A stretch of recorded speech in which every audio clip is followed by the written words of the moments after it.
Isa-isang sinuyod ng gobernador ng Oriental Mindoro ang ilan sa mga flood control projects sa lalawigan at tumambad rito ang mga substandard. Inamin naman ng DPWH sa probinsya na magipagkukulang ang mga kontraktor.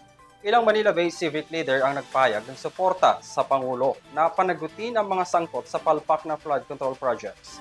Narito ang report mula kay Friza Lopez.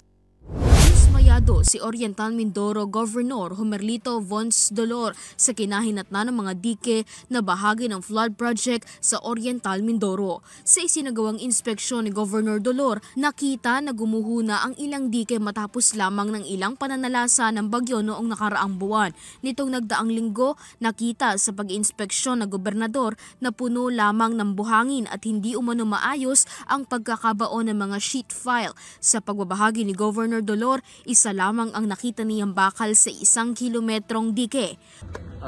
Sa haba na ho ng aking nilalakbay dito, ako po'y lubos na nagpapasalamat. Dahil finally, nakakita ho ako ng isang bakal na inilagay. Sino? Imagine nyo ha? All throughout.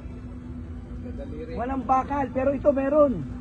Sa nakitang bakal sa kahabaan ng dike, maliit lamang ang sukat ng bakal na hindi dapat ginagamit para sa isang flood control project. Sabi ko, substandard. Para sa akin ha? Para sa akin, ito na sa DPWH. Pero para sa akin, dito ang cost, 561,000 per linear meter. Tapos yan na lang result. Doon sa nakita natin sa Mulawin, it's 700,000 per linear meter. Ayon naman kay DPWH Regional Director Gerald Pacanan, may pagkukulang sa workmanship ng kontratista. Sa disenyo namin justify ako. Pero dito sa workmanship na to, sa tingin ko may pagkukulang.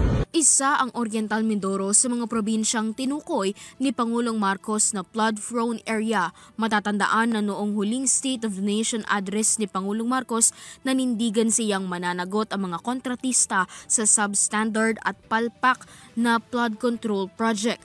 Samantala, kasunod ng mga inspeksyon ni Pangulong Marcos sa mga palpak na flood control project umani ng suporta mula sa iba't ibang sektor ang paninindigan ng Pangulo.